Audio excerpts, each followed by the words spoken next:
Totoo pala yun, no? Yung kapag nag-abroad ka, ang dami mong matututunan sa buhay. Ang dami mong mararanasan sa buhay. Madaming kalungkutan, kasiyahan, but more than that is ang daming challenges. Siguro isa sa mga pagsubok is to accept the fact na maraming mga tao ang iisipin na nagbago ka na.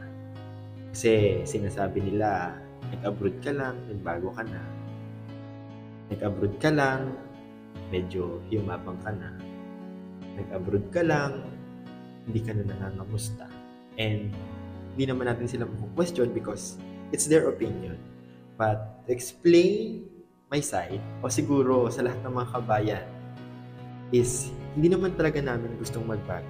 It's just happened na yung sitwasyon yung nagpapabago sa mga ugali namin. Dito kasi sa ibang bansa, puro